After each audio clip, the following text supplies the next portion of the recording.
Now, how early in a child's life can you intervene with asthma treatment? So the study that I'm reporting on is known as the Canadian Asthma Primary Prevention Study, and it was initiated in 1995 with primary prevention of asthma in mind. So the families were recruited, and in order to be recruited, they were recruited during pregnancy. The children had to have the infant would have to have one first-degree relative, so a parent or a sibling with asthma, or two with allergic disease. And there were a variety of intervention measures that were put into place. And the study was to see whether or not there was whether or not these intervention effects actually did prevent the onset of asthma. And we did see a dramatic, statistically significant reduction in asthma.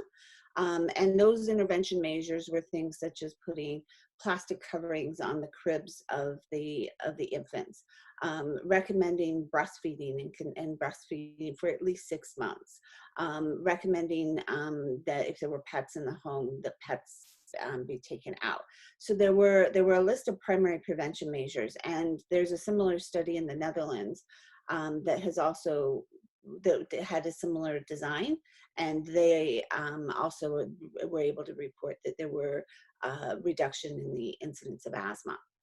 So there have been studies that have been done that say that we might be able to have an impact on childhood asthma with some of these early intervention measures. Okay. Now, does the early identification of asthma in infants, does that tell us more about potential comorbidities that they may also be in line to get? Uh, Yes, because what we know is that we actually oftentimes it's referred to as the asthma allergy syndrome. So that asthma comes along with allergies, allergic rhinitis, sensitivity.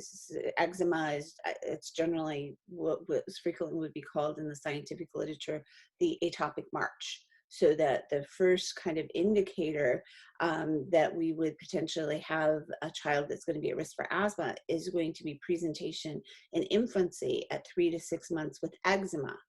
Then that infant generally will progress to having allergies, and asthma is actually the terminal kind of phenotype that you see in that atopic march, and so that it's a march along to progressively additional features. Okay.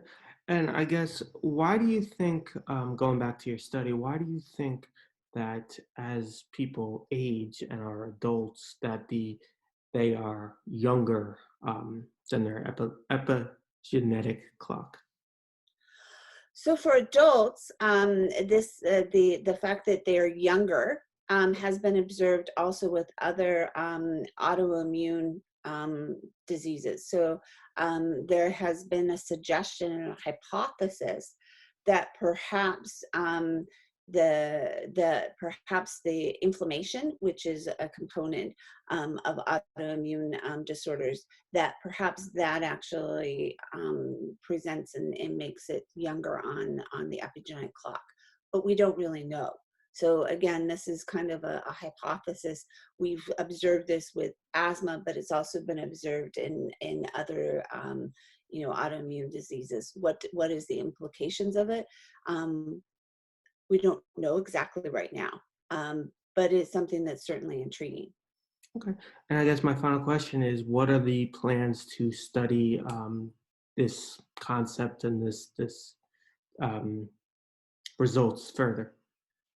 So what we would hope to do is we want to actually identify what are the epigenetic sites that are contributing to that and that have the greatest impact. And then do those sites then tell us something in reverse about the biology, are they in specific genes? Are they in, regulatory regions that we know what genes they regulate? And so that we're hoping that this is then going to give us some information about what the biology and the pathology might actually be.